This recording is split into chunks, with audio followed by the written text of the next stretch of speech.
آج جو مہنگائی کا طوفان پورے پاکستان میں برپا ہے اور خاص طور پہ کراچی اور سندھ کے جو لوگ ہیں جو بے روزگار بھی ہو گئے ہیں اور مہنگائی کے طوفان میں دب چکے ہیں، ایسے میں مولانا بشیر فاروقی صاحب نے ایک قدم اٹھایا ہوا ہے پورے پاکستان میں اور باقی بھی جگہوں پہ، بلکہ اب تو میں کہوں گا دنیا میں، کیونکہ جو ترکیہ میں سیلاب اپنا ارتھ کوئک آیا اس میں بھی سیلانی ویلفیئر ٹرسٹ نے جو کارنامہ، جو کام سر انجام دیا ہے، جس سے پاکستان کا سر فخر سے بلند ہوا ہے، کیونکہ مجھے خود ذاتی طور پہ ترکیہ کے کونسل جنرل نے بتایا کہ بشیر فاروقی صاحب نے اور سیلانی ویلفیئر ٹرسٹ نے بہت بڑا کام کیا ہے، وہاں ترکیہ میں جا کے ارتھ کوئک کے لوگوں کے ساتھ فائنینشیل ہیلپ بھی کی اور وہاں پر ان کو ساز و سامان بھی پہنچایا۔ اور پاکستان کے اندر بھی سیلانی ویلفیئر ٹرسٹ ہر روز، ہر رات، ہر دن ہر اس شخص کی مدد کرنے کے لیے کھڑا ہوتا ہے جو مستحق ہے،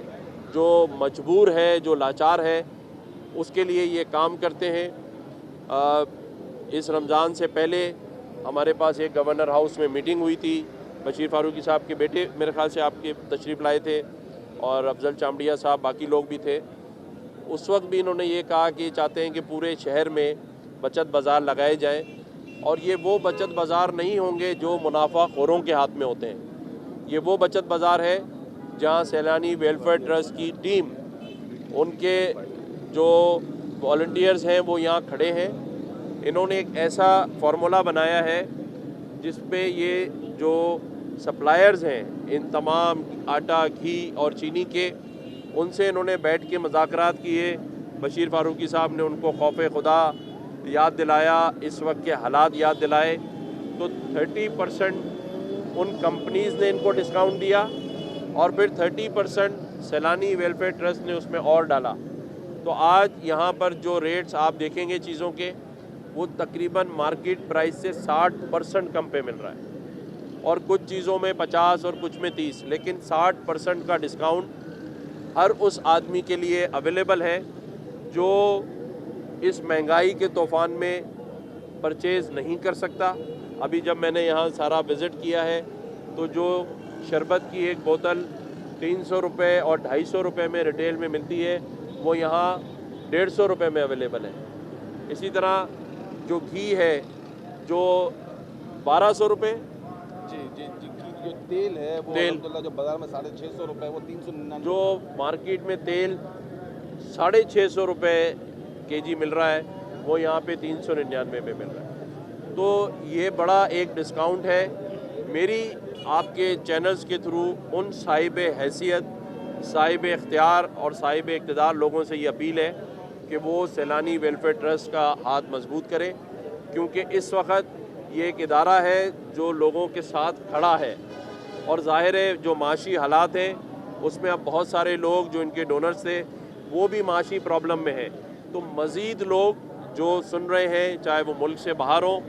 ملک کے اندر ہوں، جب یہ ایسا ایک کارنامہ کر رہے ہیں کہ 60% کا ڈسکاؤنٹ، یعنی مہنگائی جو کی گئی تھی وہ دیکھا جائے تو صحیح معنوں میں سیلانی نے اس وقت اسے لیول کر دیا ہے، ختم کر دیا ہے، کہ جو 60%، 50% یا 30% اضافہ کیا گیا تھا اس کو انہوں نے اپنے اوپر لے لیا ہے۔ تو ان کی مدد بھی کریں، ان کے ساتھ کھڑے ہوں اور ان کے اس کار خیر میں ان کا ہاتھ بٹائیں۔ میں سمجھتا ہوں کہ یہ وہ ادارہ ہے جس پر ہم سب کو اعتماد ہے، آگے بڑھیں، ان کی مدد کریں، کیونکہ یہی وقت ہے جو معاشی کرائسس ہے، اس سے نکل جائیں گے ہم، لیکن آج جو مشکل وقت ہے اس میں سیلانی جیسا ادارہ بھی جو ہر وقت ہر کام کے لیے تیار تھا، آج ان کے بھی مالی مسائل کھڑے ہو رہے ہیں، تو اس میں ہم سب کو مل جل کر ان کی مدد کرنی ہے، ان کا ہاتھ بٹانا ہے، کیونکہ یہی وہ جگہ ہے جہاں سے چیز صحیح ہاتھوں میں پہنچتی ہے۔ یہاں پر کوئی ایسا کام نہیں ہے کہ سپلائر سے آپ نے سستے میں لیا اور یہاں مہنگے میں بک رہا ہے، کوئی بلیک نہیں ہے، جو آئے گا فرسٹ کم فرسٹ پہ اویلیبل ہے۔ تو اس سے بہتر نظام اور اس سے بہتر جو سسٹم ہے وہ مجھے نظر نہیں آتا، تو ہم سب کو چاہیے کہ ان کی مدد کریں اور ان کے ساتھ کھڑے رہیں۔ میرا جو سوال تھا، ان کا تو سیلانی تو بڑا کام کر رہا ہے، مہربانی ہے شہریوں پر۔ سندھ حکومت نے 28 بچت بازار لگائے ہیں یہاں کراچی میں، آپ کبھی کسی ایک بھی بچت بازار کا تھوڑا دورہ بھی کریں، نہ چینی ہے، نہ دالیں ہیں، نہ گھی ہے، نہ آٹا ہے، کہیں کہیں تو کچھ بھی نہیں ہے، خالی ٹینٹ لگا ہوا ہے، اس پہ ایک بینر لگا ہوا ہے۔ تو ایسے بچت بازاروں سے عوام کو کوئی فائدہ تو نہیں ہوتا۔ گورنمنٹ کے بچت بازار، گورنمنٹ کیا کر رہی ہے اس موقع پہ؟ جس کی سب سے زیادہ ذمہ داری ہے عوام کو ریلیف دینا، وہ حکومت کیا کر رہی ہے؟ دیکھیں، میں نے سنا تھا انہوں نے آٹے کے اوپر کوئی 12-15 ارب روپے کی سبسڈی دی ہے، وہ مفت آٹا دینے کی بات کر رہے ہیں، تو اچھا ہے، جو اچھے کام کر رہے ہیں ہم ان کو سراہتے ہیں۔ لیکن میری ایک ایڈوائز ہے سندھ گورنمنٹ کو، اور میں اس پہ چیف منسٹر صاحب سے بات بھی کروں گا، کہ جو اس طرح کی سبسڈیز ہیں، اس طرح پیسہ دے رہے ہیں، تو یہ پیسہ آپ سیلانی کو دیں۔ دوسرے جو لوگ ہیں جو کام کر رہے ہیں اس شہر میں، جے ڈی سی کام کر رہا ہے، باقی ادارے کام کر رہے ہیں، سیلانی بڑا کام کر رہا ہے، تو سیلانی صاحب کو یہ آپ گرانٹ دے دیں۔ میں یقین سے کہہ سکتا ہوں کہ یہ ایک ایک روپے کا حساب بھی دے دیں گے، اور اگر یہ بچت بازار بھی انہوں نے کرنا تھے جس میں آپ یہ بتا رہے ہیں کہ کچھ بھی نہیں ہے، تو اگر وہاں کوئی سبسڈی تھی یا وہاں کوئی ریلیف تھا تو وہ آپ سیلانی صاحب کے سپرد کر دیں۔ میں یقین سے کہہ سکتا ہوں کہ وہاں پر بھی ہر چیز اسی طرح سے سسٹم میں چلے گی اور لوگوں تک پہنچے گی۔ شکریہ آپ کا بہت بہت، تھینک یو۔